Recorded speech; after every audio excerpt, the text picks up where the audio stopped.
നമസ്കാരം.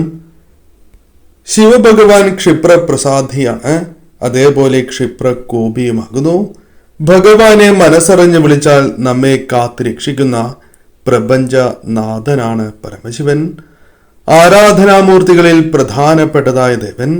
എല്ലാവരും കൈവിടുന്നതായ അവസ്ഥയിൽ ഭഗവാൻ നമ്മെ കൈപിടിച്ചുയർത്തും. മനസ്സറിഞ്ഞ് പ്രാർത്ഥിക്കുക എന്നതാണ് പ്രധാനം. വഴിപാടുകൾ ഒന്നും ചെയ്യുവാൻ സാധിക്കുന്നില്ല എങ്കിൽ പോലും മനസ്സറിഞ്ഞ് വിളിച്ചാൽ ശിവകടാക്ഷമുണ്ടാകും. ശിവക്ഷേത്രത്തിൽ ദർശനം നടത്തുന്നവർ ധാരാളമുണ്ട്. എന്നാൽ ക്ഷേത്രത്തിൽ പോകുമ്പോൾ ചെയ്യാൻ പാടില്ലാത്തതായ തെറ്റുകളുണ്ട്. ഇത് ശിവകോപം വന്ന് ചേരുന്നതിന് കാരണമായി തീരും. മറ്റ് ക്ഷേത്രങ്ങളെ പോലെയല്ല ശിവക്ഷേത്രം.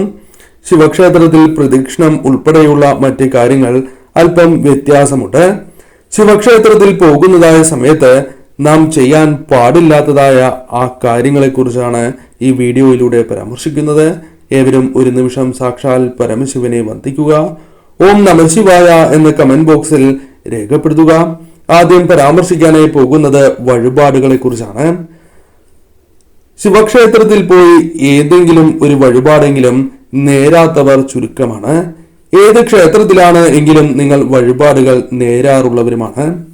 ശിവക്ഷേത്രത്തിൽ നാം നേർന്ന വഴിപാട് ഒരു കാരണവശാലും പുറത്ത് പറയരുത് എന്നാണ് പറയുക.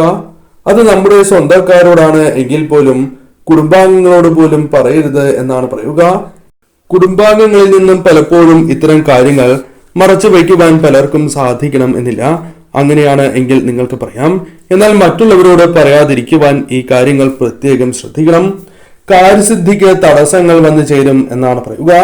ഇത് ഭഗവാനും നിങ്ങളും തമ്മിലുള്ള നേരിട്ടുള്ള കാര്യമാണ്. അതിനാൽ തീർച്ചയായും ആ കാര്യം നിങ്ങൾ പുറത്ത് പറയാതിരിക്കുന്നതാണ് ഏറ്റവും ശുഭം. മറ്റൊന്ന് ഉറച്ച വിശ്വാസത്തോടെയാണ്. അനാവശ്യ ചിന്തകൾ ക്ഷേത്രത്തിൽ വെച്ച് വരുന്നത് നമുക്ക് തന്നെ ദോഷം വരുത്തുന്ന കാര്യമാകുന്നു. ഇതേപോലെ സംശയത്തോടെ ഒരിക്കലും പരമശിവനെ തൊഴാനായി നിങ്ങൾ പോകരുത്. ഇത് നടക്കുമോ എന്ന രീതിയിലല്ല, നടക്കും എന്ന് ഉറച്ച് വിശ്വസിച്ച് നിങ്ങൾ പ്രാർത്ഥിക്കേണ്ടതായിട്ടുണ്ട്. ഇതേപോലെ ഭഗവാനെ പ്രാർത്ഥിച്ചിട്ടും ആ കാര്യങ്ങൾ നടന്നില്ല എങ്കിൽ പഴിച്ചുകൊണ്ടുള്ള രീതിയിലെ സംസാരം അരുത്. അല്ലെങ്കിൽ അത്തരത്തിലുള്ള സംസാരം നിങ്ങൾക്ക് ദോഷം ചെയ്യും.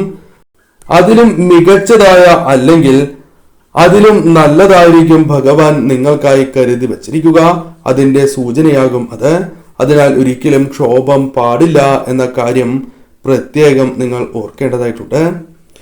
നന്ദി പ്രതിഷ്ഠയുമായി ബന്ധപ്പെട്ടും ചില കാര്യങ്ങൾ മനസ്സിലാക്കേണ്ടതായിട്ടുണ്ട്. ശിവക്ഷേത്രത്തിൽ പോയി ആദ്യം ഭഗവാനെ തൊഴുന്നവരുണ്ട്. നന്ദി പ്രതിഷ്ഠയില്ല എങ്കിൽ ആദ്യം 3 തവണ നമഃശിവായ ചൊല്ലി നന്ദിയെ പ്രാർത്ഥിച്ചതിന് ശേഷമാണ് പരമശിവനെ നിങ്ങൾ തൊഴേണ്ടത്. ആ കാര്യം പലരും ചെയ്യാത്തതായ ഒരു കാര്യമാണ്. തീർച്ചയായും അത് ചെയ്യുക. ഇതേപോലെ ഭഗവാനെ വെല്ലുവിളിക്കുന്ന രീതിയിൽ ഒരിക്കലും നിങ്ങൾ പ്രാർത്ഥിക്കുവാൻ പാടുള്ളതല്ല. അതായത് ഭഗവാൻ ഉണ്ട് എങ്കിൽ ഇത് നടത്തിത്തരും എന്നിങ്ങനെയുള്ള പരാമർശങ്ങൾ, ചിന്തകൾ നിങ്ങൾ ഒഴിവാക്കേണ്ടതായിട്ടുണ്ട്. അത് നടക്കും എന്ന രീതിയിൽ പരാമർശിക്കുവാൻ പാടുള്ളതല്ല. അതായത് ഭഗവാൻ ഉണ്ട് എങ്കിൽ അത് നടത്തിത്തരും, അത് നടക്കും എന്ന രീതിയിൽ നിങ്ങൾ പറയുവാൻ പാടുള്ളതല്ല. ഇതേപോലെ ശരീരശുദ്ധിയും മനഃശുദ്ധിയും വരുത്തിയതിനു ശേഷം മാത്രമേ ശിവക്ഷേത്രത്തിൽ നിങ്ങൾ പോകുവാൻ പാടൂ. അതല്ല, മനഃശുദ്ധിയും ശരീരശുദ്ധിയും ഇല്ല എങ്കിൽ ശിവക്ഷേത്രത്തിൽ നിങ്ങൾ പോകരുത്. ദേഷ്യവും വെറുപ്പും ഒന്നും തന്നെ വച്ച് പോകുവാൻ പാടുള്ളതല്ല. അത്തരം ചിന്തകൾ നിങ്ങൾക്ക് ദോഷമേ നൽകൂ. ഭഗവാന്റെ കോപത്തിന് കാരണമായി തീരും. മറ്റുള്ളവർക്ക്, അതായത് നമ്മുടെ ശത്രുവാണ് എങ്കിൽ പോലും അവരുടെ നാശത്തിനായി അല്ലെങ്കിൽ അവരുടെ തിരിച്ചടികൾക്കായി ഒരിക്കലും നിങ്ങൾ പ്രാർത്ഥിക്കരുത്. ഭഗവാനെ അവർ അനുഭവിക്കണേ, ചെയ്ത തെറ്റിന് അവന് കിട്ടണം എന്ന രീതിയിൽ ഒരിക്കലും നിങ്ങൾ പ്രാർത്ഥിക്കരുത്. അതായത് മറ്റുള്ളവർക്ക് ദോഷം വരുത്തുന്നതായ രീതിയിൽ ഒന്നും തന്നെ നിങ്ങൾ പ്രാർത്ഥിക്കുവാൻ പാടുള്ളതല്ല. അത്തരം ചിന്തകൾ പാടുള്ളതല്ല. ഇത് നിങ്ങൾക്ക് തന്നെ തിരിച്ചടിയായി മാറുന്ന സാഹചര്യമാണ് ഉണ്ടാവുക. ആരെങ്കിലും തെറ്റ് ചെയ്തിട്ടുണ്ട് എങ്കിൽ അത് ഭഗവാൻ കാണുന്നു എന്ന കാര്യം നിങ്ങൾ പ്രത്യേകം ഓർക്കണം. ഭഗവാൻ അവർക്കുള്ള ശിക്ഷ നൽകും.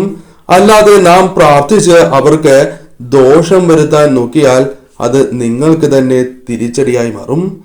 ശിവക്ഷേത്രത്തിൽ മാത്രമല്ല, ഒരിടത്തും ഇത്തരം തെറ്റുകൾ നിങ്ങൾ ചെയ്യുവാൻ പാടുള്ളതല്ല. അത്തരം ചിന്തകൾ പൂർണ്ണമായും മനസ്സിൽ നിന്നും ഒഴിവാക്കി ഭഗവാനെ പ്രാർത്ഥിച്ച് നിങ്ങൾ മുന്നോട്ട് പോവുക. ശിവക്ഷേത്രത്തിൽ നിന്നും ഇറങ്ങിയതിനു ശേഷം അല്പനേരം പുറത്തിറങ്ങി നിങ്ങൾ വിശ്രമിച്ചതിന് ശേഷം മാത്രമേ വീട്ടിലേക്ക് മടങ്ങാവൂ. ഉടനെ തന്നെ നിങ്ങൾ പോകുവാൻ പാടുള്ളതല്ല. ആ സമയം പുറത്തിരുന്ന് അല്പനേരം ശിവമന്ത്രങ്ങൾ ജപിക്കുന്നത് ഏറ്റവും ശുഭകരമാണ്. അതിനാൽ പലരും തിരക്ക് പിടിച്ച് ദർശനം നടത്തുന്നവരാണ് എങ്കിൽ അത്തരം കാര്യങ്ങൾ നിങ്ങൾ ഒഴിവാക്കണം. തിരക്ക് പിടിച്ച് ഒരിക്കലും ദർശനം നടത്തരുത്. അല്പസമയം ശിവക്ഷേത്രത്തിൽ നിങ്ങൾ സമയം ചെലവഴിക്കേണ്ടത് അനിവാര്യമാണ്. അത്തരത്തിൽ ദർശനം നിങ്ങൾ ക്രമീകരിക്കേണ്ടത് അനിവാര്യമാകുന്നു. അതിനാൽ ഇനി മുതൽ അപ്രകാരം ചെയ്യുകയാണ് എങ്കിൽ പൂർണ്ണമായ ഫലം നിങ്ങളിലേക്ക് വന്നു ചേരും. ശിവക്ഷേത്രത്തിൽ നിന്നും ഇറങ്ങിയതിനു ശേഷമോ ശിവക്ഷേത്രത്തിൽ ഇരുന്നു കൊണ്ട് തന്നെയോ അല്പനേരം നിങ്ങൾക്ക് മന്ത്രങ്ങൾ ജപിക്കാവുന്നതാണ്. ഭഗവാന്റെ ഏറ്റവും വിശേഷപ്പെട്ടതായ മന്ത്രങ്ങൾ ഈ സമയം നിങ്ങൾ ജപിക്കുകയാണ് എങ്കിൽ ഇരട്ടി ഫലമാണ് വന്നു ചേരുക. എന്നാൽ വളരെ ഉച്ചത്തിൽ ജപിക്കുവാൻ പാടുള്ളതല്ല.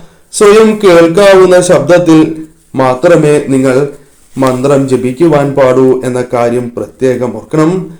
വിഗ്രഹത്തിന് നേരെ നിന്ന് നിങ്ങൾ ഒരിക്കലും പ്രാർത്ഥിക്കുവാൻ പാടുള്ളതല്ല. ഓരം ചേർന്ന് നിന്ന് വേണം നിങ്ങൾ പ്രാർത്ഥിക്കുവാൻ. ആ കാര്യം പ്രത്യേകം നിങ്ങൾ ഓർക്കണം. ഒരിക്കലും വിഗ്രഹത്തിന് തടസ്സം ഭംഗം വരുന്ന രീതിയിൽ നിങ്ങൾ പ്രാർത്ഥിക്കുവാൻ പാടുള്ളതല്ല. ആ കാര്യത്തിന് എപ്പോഴും പ്രാധാന്യം നൽകണം. ക്ഷേത്രത്തിലേക്ക് കയറുന്നതിന് മുൻപ് കൈയും കാലും മുഖവും കഴുകിയതിനു ശേഷം പ്രവേശിക്കുവാൻ നിങ്ങൾ പ്രത്യേകം ശ്രദ്ധിക്കണം. കൈയും കാലുമെങ്കിലും നിങ്ങൾ കഴുകുക. ക്ഷേത്രത്തിലുള്ള പൈപ്പിലോ അല്ലെങ്കിൽ ക്ഷേത്രക്കുളത്തിലോ ഇപ്രകാരം ചെയ്തതിനു ശേഷം ക്ഷേത്രത്തിൽ പ്രവേശിക്കുന്നതാണ് ഏറ്റവും ശുഭം. പൂർണ്ണമായ ഫലസിദ്ധിക്ക് ഇപ്രകാരം ദർശനം നടത്തുവാൻ നിങ്ങൾ ശ്രദ്ധിക്കുക. ക്ഷേത്രത്തിൽ നിന്നും തീർച്ചയായും നിങ്ങൾക്ക് പ്രസാദം ലഭിക്കും. നിങ്ങൾ തീർച്ചയായും ആ പ്രസാദം സ്വീകരിക്കുക. എന്നാൽ ക്ഷേത്രത്തിന് ഉള്ളിൽ നിന്നുകൊണ്ട് ഒരിക്കലും പ്രസാദം നിങ്ങൾ അണിയുവാൻ അല്ലെങ്കിൽ കുറി അണിയുവാൻ പാടുള്ളതല്ല. ക്ഷേത്രത്തിൽ നിന്നും പുറത്തിറങ്ങിയതിനു ശേഷമാണ് ഈ കാര്യങ്ങൾ ചെയ്യേണ്ടത്. അതിനാൽ ക്ഷേത്രത്തിനകത്ത് ഈ കാര്യങ്ങൾ ചെയ്യരുത് എന്ന കാര്യം പ്രത്യേകം നിങ്ങൾ ഓർക്കുക. അതിനുശേഷം നിങ്ങൾക്ക് കുറി അണിയാവുന്നതുമാണ്. ശിവക്ഷേത്രത്തിന് ഉള്ളിൽ നിങ്ങൾ ദർശനം നടത്തിയതിനു ശേഷം മറ്റ് ചർച്ചകൾ ഒരിക്കലും ക്ഷേത്രത്തിനുള്ളിൽ വെച്ച് നടത്തുവാൻ പാടുള്ളതല്ല. പല പരിചയക്കാരെ കണ്ടു എന്ന് വരാം. എന്നാൽ അവരുമായി ഒരിക്കലും ക്ഷേത്രത്തിന് ഉള്ളിൽ വെച്ച് ദീർഘമായ സംസാരങ്ങൾ പാടുള്ളതല്ല. ഈ സമയം നിങ്ങൾ മന്ത്രങ്ങൾ ജപിച്ച് മുന്നോട്ട് പോകേണ്ടതായ സമയമാകുന്നു. ആ കാര്യങ്ങൾ ക്ഷേത്രത്തിന് പുറത്തിറങ്ങിയതിനു ശേഷം സംസാരം, ഇത്തരം കാര്യങ്ങൾ ക്ഷേത്രത്തിൽ നിന്നും പുറത്തിറങ്ങിയതിനു ശേഷം നിങ്ങൾ ചെയ്യുക. ക്ഷേത്രത്തിന് ഉള്ളിൽ വെച്ച് ഒരിക്കലും ഉറക്കെ സംസാരിക്കരുത് എന്ന കാര്യവും പ്രത്യേകം നിങ്ങൾ ഓർക്കേണ്ടതായിട്ടുണ്ട്.